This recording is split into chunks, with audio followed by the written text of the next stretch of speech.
Believe me when I say this is one of the tastiest plates of food you'll ever eat. And with a few both quality and some more affordable ingredients, you can whip this up yourself at home. So get your knives sharp and let's dive in. First off, get yourself some fresh ginger. You want to slice off all the knobbly bits and then just grab yourself a peeler and peel the outside until all the skin is gone. Next, you can either start chopping the ginger by hand or grab yourself one of these little vegetable choppers like I've got here. This is basically just like a mini food processor and is a dream when it comes to mincing up garlic and ginger. So add your peeled and chopped ginger in, and then we're going to rinse and repeat the same process with some fresh turmeric. So again, all the knobbly bits get trimmed off, peel it until the flesh is exposed, chop it up and add it to the mix. Next, whack in some fresh garlic. I get mine pre-peeled for the shops. If you can get this, definitely do. It will make your job 10 times easier.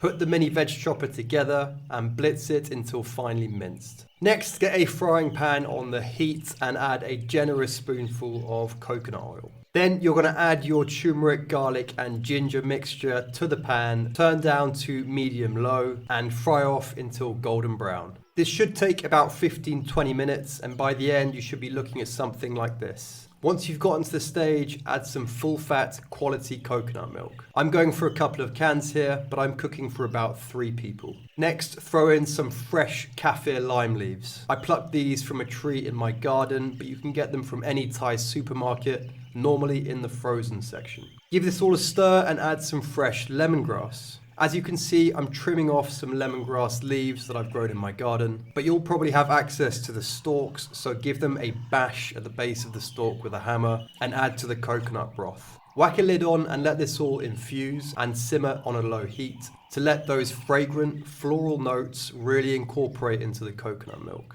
Next, you want to start peeling some carrots. I've gone for about 3 chunky carrots here. So once they're peeled, chop the tops and bottoms off. Then carefully run through a mandolin until you've got these stacks of carrots. And from here, with a sharp blade, julienne them into wafer-thin matchsticks. The thinner and finer you can get them, the better. But again, make sure you've got a razor-sharp knife to do this with. It's very hard to reach that level of finesse without one. So the end product should look a bit like this. Little delicate blades of finely sliced carrot. So again, whack these into a frying pan, add a generous amount of coconut oil. I'm using around a tablespoon or 2. Mix around and let simmer on medium for about 10 minutes until wilted. Once the carrots have softened down, add a generous sprinkle of brown sugar. Probably 2 to 3 tablespoons worth, and then a dash of fish sauce. I'd say around 3 or 4 teaspoons. You should be left with these sticky, gummy, almost funky, sweet caramelized carrots. Absolutely delicious. You've got the umami and saltiness from the fish sauce, the fragrance from the coconut oil, and the sweetness from the brown sugar.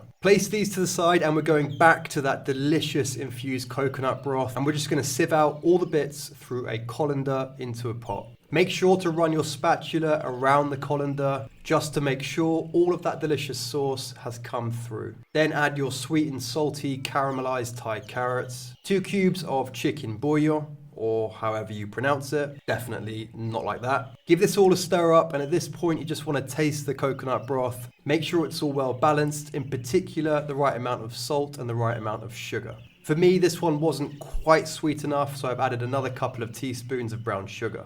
Again, give this a nice stir once the flavors are balanced, and from here we're going to add some instant ramen noodles. Now I know what you're thinking, these are cheap and basic, but trust me when I say these are the bangers. You just have to know what you're doing with them and dress them up with some proper flavors, which we've already been building up to. So whack these all in the pot, making sure there's room and space for them all to be in there flat side down. Cook them for 2-3 minutes and then flip them over with a couple of spatulas. Then get a lid on and cook again for a further 2 to 3 minutes, and you should be left with something that looks a bit like this. So as you can see, the noodles are just about breaking up, but they're still only par cooked. This is exactly where you want them. So again, get that lid on, put them on a countertop and let them cook in the pot off the heat whilst we prepare our beef. You probably won't be able to get this exact cut of meat, but go to your local butcher and find yourself a high quality ribeye steak and get one that's 2 inches wide.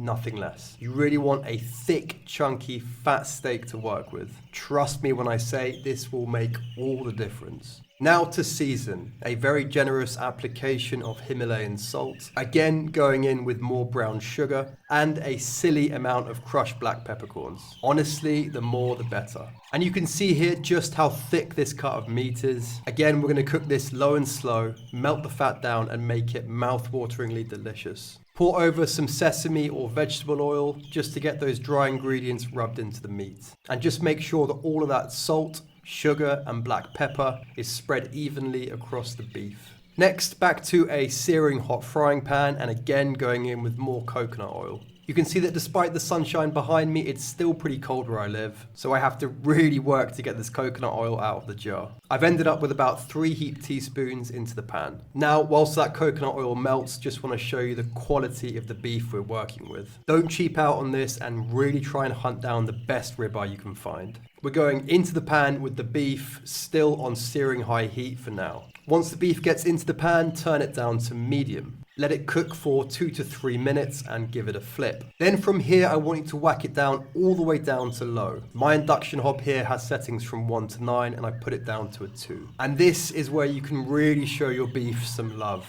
The more love and care you give it, I promise you will deliver a better end result. So tilt your pan forward, load up a spoon with that melted coconut oil and baste over the steak. We're probably about 3 to 4 minutes later at this point, and I'm just turning the beef around so it can sear a bit on the sides. Again, we want to treat this beef with love and care. The more love you show it, the better it will be. Then, whilst you're waiting for this side to cook a bit, keep basting it, keep that meat nice and juicy. I promise you, if you keep basting throughout the cooking process, you literally can't mess this up. What you're doing here is ensuring that the meat is staying nice, juicy, and moist throughout. So leave it there for a couple of minutes and then we're just going to turn it around, making sure to cook any exposed sides of the steak. The steak is pretty chunky, so you may be able to leave it unbalanced. If not, just prop it up with your basting spoon and a fork. And again, just flipping it around ever so gently and making sure that every side's had just as much care and attention.